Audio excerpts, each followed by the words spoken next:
मारे फुफकार कैसे आई दुआर लागल न बाटे देखी भीड़ बरिया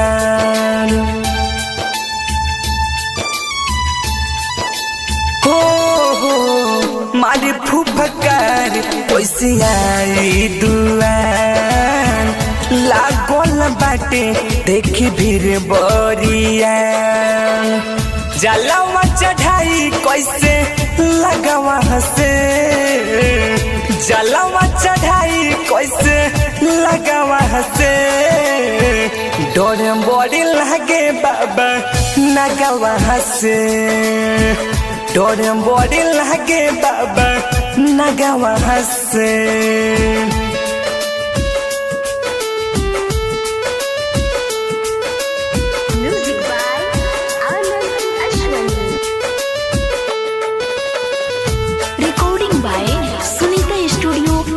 सहन बाजार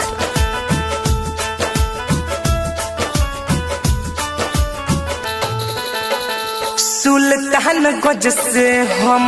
कांवर उठैनी पैदल चल के बाबा देवघर में आईनी हो सुल्तान गज से हम कांवर उठैनी पैदल चल के बाबा देवघर में आईनी गंगा माई बोहे राउर जटावा से गंगा माई बोहे राउर जटावा से डर बड़ी लागे राउर नगवा से डर बड़ी लागे राउर नगवा से रिकॉर्डिंग बाय सुनीता स्टूडियो घोड़ा सहन बाजार म्यूजिक बाय आनंद अश्वनी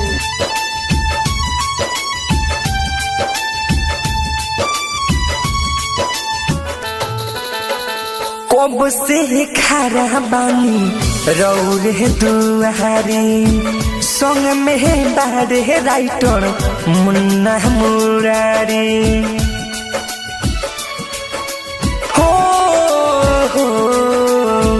कब से खड़ा बानी रौरे दुआरी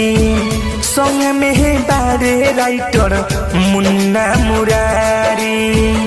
मोहनी से खड़ा बारे अगवा से